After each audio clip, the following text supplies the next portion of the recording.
And we are live. Welcome, mystery and thriller fans. I'm your on-air host, Sara DiVello, and I am so excited to welcome tonight the lovely Camilla Trinchieri here to tell us about her brand new book in the Tuscan mystery series, Murder on the Vine. Camilla, welcome. Tell us about this book.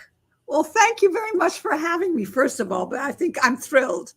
The book, what I can tell you is how it all started, because it has a beginning, which was my husband and I went on a trip to Tuscany, and we stopped in this village, and we spent a week there. And for some reason, something went inside, this is it. I want to write about this place. It's a very simple village. It doesn't have any great cultural art stuff at all. Has some superb restaurants, that yes. And so I said to Stuart, I want to write about this book. And so I said, but I have to live here for at least a month, because how else am I going to get the sense? I'm an urban person. I live in New York. How am I going to get that sense of a village? So we did the following summer, and that's how it started. And the first thing that came to my head was, who's going to tell the story? How is it going to, evolve? And I thought that I would bring in an American because an American wouldn't know how this town goes, how the Italians eat, how, an American, although he has a lot of Italian in him. He was married to an Italian woman, and she died, and he brought her. She wanted to be buried where her parents had been buried, in this very small town in Tuscany. He brought her back. He had done something very wrong. He's an American ex-detective, because he was asked to leave. He should have been arrested, but he didn't get arrested because the captain had other problems, because he did something totally illegal out of the goodness of his heart, which is explained, I think, in the first book, certainly also in the second book, which tells you something about him, who he is. He's a man that has a heart, and he's very sad. So he comes and he goes, and his wife, Rita, had relatives who run a restaurant. Now, give me a restaurant, and Camilla is happy, because I love to cook.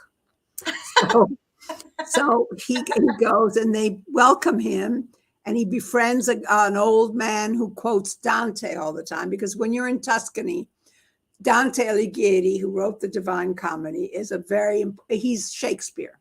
He is their Shakespeare, created the Italian language. At least that's what they say. So here's this old man quoting Dante all the time. And Nico's wife also quoted Dante, because it was, something very beautiful.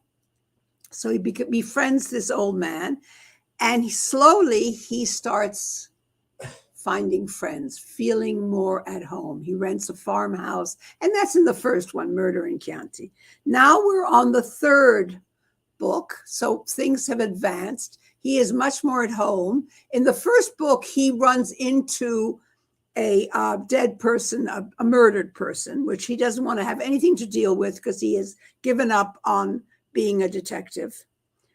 But of course, he has to, the maresciallo of the town says, this guy's an ex-detective from New York, and New York is full of murders, because of course, what else would New York, in their image of a small town, New York is. He has much more knowledge about solving a murder than I do, my little maresciallo of the Carabinieri.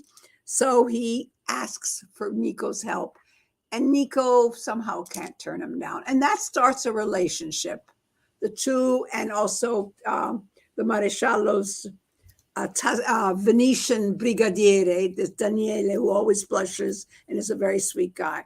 So, what has been wonderful about writing these books is that I have gotten to know them. I did not start out knowing any of them. I just get to the computer, and I let them speak to me. And it's a wonderful, now I've been an actress in my younger days, I'm certainly not older. And somehow I go into them. I find, and what is wonderful for me, and that's why I love to write, is that I discover things. I don't have anything planned. My biggest mistake, and it's a mistake I made in the third book, in Murder on the Vine, is that early on, I mean, before I started, I decided who had killed so-and-so. Never do that, because then you get stuck, because then you start writing, and then all of a sudden you realize, no, that person cannot have killed anyone. That person is not. I didn't know that to begin with until that guy started talking and became a person, and he developed in my head.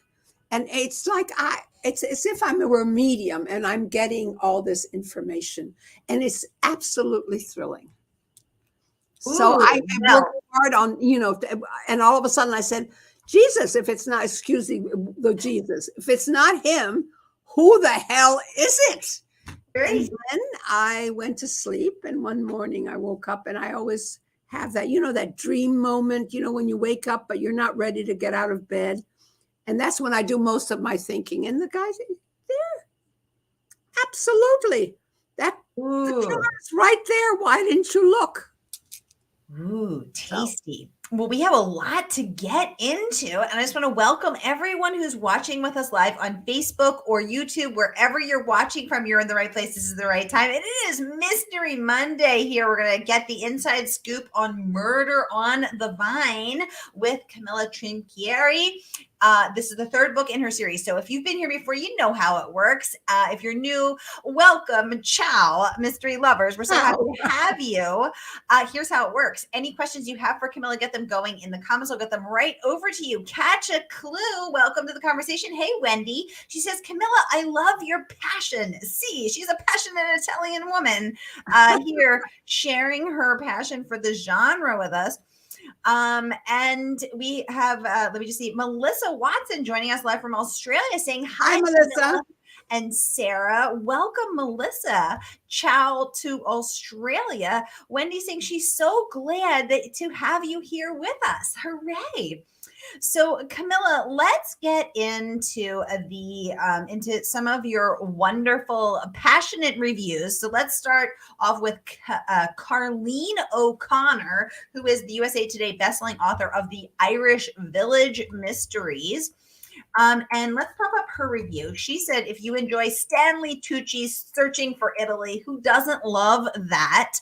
And Murder, She Wrote. I love Murder, She Wrote. Then read Murder on the Vine. It's delicious Italian food and wine wrapped up in a vibrant mystery, complete with a dogged ex-NYPD detective and a loyal dog. Salute. I love this. Susan, welcome to the conversation, saying, this is a fascinating woman. What? This sounds so good. Susan, so great to have you. So Camilla, let's start with the delicious food and wine. So do you cook? What do you love? Food? Do you love wine? Give us the connection of artist and writer. Well, I connected to food as a child, because my father loved food and he would cook. He was the kind of man who would also say, hand me the oil, where's the salt, where's the pepper, and we all dutifully would give him all these things. So that was part of my life. Food was part of my life. Although I did not eat until I was 16 and discovered sex. Because I was skinny and I didn't like food. But then later on, yes, and I had a boyfriend who finally said, you don't want to eat it? Don't eat it. Well, I thought, what do you mean, don't eat it? Let me try it. And I fell in love with food. So yes, I do cook, and I am an Italian that came to the United States in 1980 and started life all over again after a rather upsetting personal downfall. And what I could offer the Americans that I met that had been my schoolmates, because I'd gone to Barnard, was I didn't have money and they were middle class and doing well, and I would offer food. I could cook for them. So food became a sustaining part of who I am, and I had to give that. Of course, food is a sustaining part of Italy. Mm. I mean, food is such an important part of all Italians. And so, Ooh. of course, going to Tuscany, what else? And again, what was I going to offer my American friends and my American audience? I was going to offer the food. You're going to serve that plate from your heart. Looks like we have someone in the audience, a Barnard classmate of yours, Beth Worms. Welcome to the Yes, conversation. hi, Beth. She says hello from Beth, your Barnard classmate. Beth, welcome to the conversation. And Camilla, I relate. So food is my love language. Absolutely. When someone is sad, I'm going to cook them food. When they have a baby, I'm going to cook them food. When they're happy, I'm going to cook them food. Like, I love to eat and I love to cook. So I We totally understand each other. Yeah, I understand how you would get to Barnard and say, let me connect with people through food. So what are some of your favorite things to make? Well, lasagna, of course. Okay. All sorts of pasta. I'm a big soup because I happen to love soup. So I love to make soups. Everything. I mean, I'm not dessert. Forget dessert. I am not a baker because you need to be precise. It has to be 2.5 cups of this. And that's not me. That's just not my style. And although I like to eat, I'm not a big dessert eater, but I do like sweets. So I don't do dessert at all. So, give me and I have, when I die, I don't know who's going to inherit. I have books and books filled with recipes because, what a Camilla is, Yeah. And, lately I have not been cooking because I've been writing. And you've been cooking up a new mystery for us. Yes, the fourth, yes. And I love that. So I love that. Let's get to some of your other amazing reviews. Publishers Weekly awarding you a starred review. Congratulations on that, Camilla. Let's take a feels good. Yay! It sure, I can imagine that it does feel good. Congratulations on that starred review. Let's take a peek at that. I'm going to pop it up right here. And they said that they rate this book excellent, raving about your ability to provide seasoning as the action, building to a festive celebratory bar gala. Trinchieri makes crime-solving, adventuresome, fun, and flavorful. This is the best in the series so far. Bring on number 4. So Camilla, let's talk about that. What have you learned from book 1 to book 3? What do you think is earning you this star? What have you gotten better? I have absolutely no idea. I will be honest with you. Absolutely no idea. What I guess could be, if I think about it, is that, in the beginning, I didn't know these characters. They came to me, but I had to listen and develop. I mean, and they develop themselves through dialogue and through action. And then by the third, I know them more. I'm more comfortable with them. I feel that I understand them better than I did before. Maybe I'm just thinking that. I'm not sure because I just sit here and I write and I let them talk to me and I go. I love it. Well, Library Journal also raving about this book. They are likening it. They said fans of David P. Wagner's Italian mysteries will appreciate the lush descriptions of food and wine in your third atmospheric Tuscan mystery. The complicated personal relationships helpfully elucidated in the book's list of characters add to the enjoyment. Camilla, what do you think is the secret to delving in to both seasonings for food and also personal complicated relationships? I listen. I'm a very curious person. And sometimes it works against me in the sense that I may be in a restaurant and my husband is speaking to me and I say, shh, I'm listening because I'm hearing. And I think a lot of it has to do with my background. I have traveled a lot. I lived with my father, not my mother, who was an ill woman.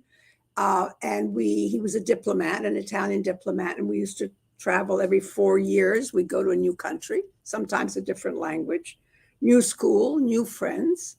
And what you do is that to me, sense of place became very important, which I think is one of the things that I do well with the Tuscan Mysteries because I needed to immediately know where I was. And I call it being also at the edge of the carpet. You go somewhere and you're at the edge of the carpet because you don't really belong. And actually, I realized it's also Nico's story. You know, my protagonist's story is that he comes to a new town and he does not belong. And he has to find a way to belong. So what he does is he listens. And that's what I did. I listened and I tried to catch on to how things work in this new country, in this new language, perhaps.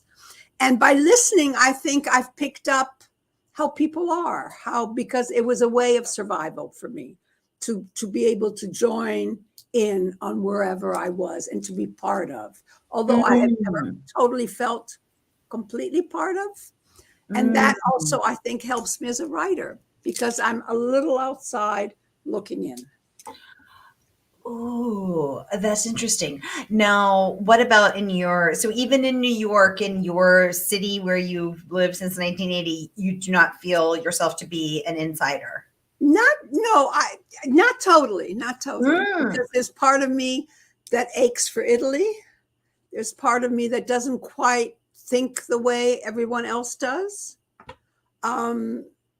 Certainly, we're not talking politics here, obviously. No, I have created my own country. I think it's my way of surviving everything.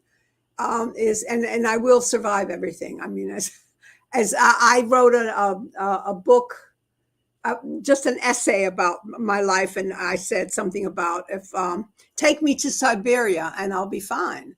Not everyone is going to be fine in Siberia. I will be because I've developed whatever it takes to live in Siberia. But also I developed a very good ear about how people are. Ooh. And I think that's how these characters speak to me. I hope they're real. I think they're real. I hope, from the reaction, people do think they're real. And it's fun. It's wonderful. I feel like a medium, as I said before. It all comes. I have no idea where it comes from. So perhaps that feeling of not entirely belonging anywhere also allows you to inhabit all of these different characters and cultures and stories on and off the page to shift seamlessly into those worlds, integrate, assimilate quickly, and yet never fully feeling at home anywhere allows you to feel at home everywhere. Yes. Yeah. Very, very well said, Sarah. It's interesting. I totally get it. Well, Kirkus also raving about this book, calling it a clever, colorful, cozy. Let's pop that up as well. With a decidedly Italian flavor, which of course is the best sort of flavor. So congratulations on this fabulous review as well. Although I don't think it's a cozy. Yeah. So let's talk about that. So why it seems like people like to organize things. Ooh, I see a good question coming in. Susan, we're going to get to that one next. That is a tasty question. But Camilla, what do you think? How would you categorize this? Well, I can see why they called it a cozy because it is not harsh. It's not, the crime is soft. You don't get these terrible descriptions of what's happened to these poor people, except maybe in the first one. But to me, a cozy is an amateur sleuth. And these are not amateur sleuths. We have an ex-American homicide detective, and we have a maresciallo whose job is to take care of whatever crime is going on. So but I can see why he or whoever wrote it thinks of it as a cozy because there's the food, there's personal relationships are involved. So, but I don't think of it as a cozy. I don't know what I think of it, to tell you the truth. It defies categorization. Brava, Sarah. That's exactly it. Susan, I love this question. Camilla, you are organizing a dinner party. What 3 writers, living or dead, would you invite? And I'm going to ask what you'd cook for them too. I would invite Hilary Mantel, we just lost her because I'm reading her 3rd Cromwell book and she just writes like a god. I would invite Henry James, who taught me a lot. And although he's a difficult writer, he what he does is he leaves things out. And that's something I had to learn, that I used to put when I started writing everything in. I wanted to be like a movie, so I would describe the lamp, the light, and he does. He doesn't do that, and I learned a lot from him. And the third writer, I would say Louise Penny, because I'm fascinated by her. Oh, great choices. Now, I'm going to pony on to Susan's excellent question. What would you make for them, Camilla? What would you be serving at this dinner party? You know, with the difficult, I think Hillary and Louise, I can give them anything. Italian. Henry James, he's a little bit of a stiff. But hey, to hell with it. Definitely pasta. Sausages, okay. I would, okay, now I'm developing in the fourth book a recipe that I like, which has to do with tagliatelle, tagliarini, which is thinner, flat pasta, but it's thinner. Mm-hmm. It's not like lasagna, not like tagliarini, with whatever. Tagliatelle, I get confused. Okay. So, and I'm developing it, and this is with leeks and onions and prosciutto, and that's rather sophisticated. So maybe he would like that. But then, I think mushrooms and onions and sausages, sweet sausages, with short pasta like rigatoni or penne. How can you go wrong with that? Okay, who else wants to go with me who else wants to come to this fabulous dinner party? Oh my God, I'm so hungry now. Yum. That sounds amazing. Hi there, Leslie, joining us from Canada, giving us her signature. Hi, Canadian. Canadian Leslie giving us her signature. Hello, Leslie. Welcome to the conversation. Thank you so much for joining us. Always a pleasure to see your name pop up. Susan saying she is dying over the food. Yes. Oh, it sounds delicious. Catherine says she is in. We're for this dinner party. Absolutely. This sounds so delicious. Anything with mushrooms. Love to have you. We're going to Camilla's house for dinner. Everybody, the book is out. Grab your copy. Here is your copy. Here is your link to grab your copy. We're gonna get even hungrier as we're reading Camilla's lush descriptions of food. Oh, hey, readers, gotta read. Hey, girl, good to see you pop up. She's joining us from YouTube. She's saying she is in for the dinner party too. You've got some hungry readers on your hands here, Camilla. We have a few minutes left. I can take a few more questions, so let us know what questions you have for this fabulous author. I also want to get to some of your other praise. Crime Reads praising the series and your ability to write lush descriptions of wine country. I'm going to pop that one up as well, with fascinating details of life in Italy. This is for the previous book. Murder in Chianti is the perfect read for all seeking an outdoor escape through fiction. Tuscany is beautiful. I went there for my honeymoon, and I ate my way through Italy, let me assure you. And now I'm just getting hungrier and hungrier. Camilla, you're working on. She weighs 120 pounds. This is a lie. Camilla, tell us about book number 4. You're working on that? Yes, I am. For the now, you never know what sales are going to say, the marketing people, but no one has contested the title so far. So it's The Road to Murder. And the reason I chose that title was because the death of this person, the road to get to a point where you want to kill someone. Very often it comes from the past. It's something way back that gets worse and worse and worse until you can no longer take it. So I like the idea of the road to get to a murder. And that's why I called it The Road to Murder. And it has to do maybe about the past, maybe not. Ooh, I like that idea that it's not just an event, that there's been a journey to get to this. Yes. Yeah. What the wonderful thing about this book for me was that I fell in love with a character. Now, I don't know if that's going to be bad at the long, but this woman popped up. I like to bring back small characters. That's why finally in the third book in Murder on the Vine, people complain that I have a lot of characters always because it's a town and a town is full of characters. And I don't like, I like to bring them to life. So someone said, to keep them all straight. So I finally added a cast of characters at the end of the book.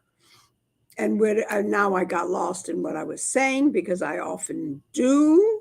So the road. But anyway, so then this woman, yeah, because I like to bring back characters. Like, there's the bar guy. He just brings in coffee. Rencino. His name is Rencino. And he always changes his hair because his girlfriend is always trying out new dyes. And he obliges by dyeing his hair the color she's hoping to get. So he has a small character, but he's alive. He's there. There is a guy who brings you coffee. So this woman in the Murder on the Vine has a very small part. Her name is Mrs. Barron.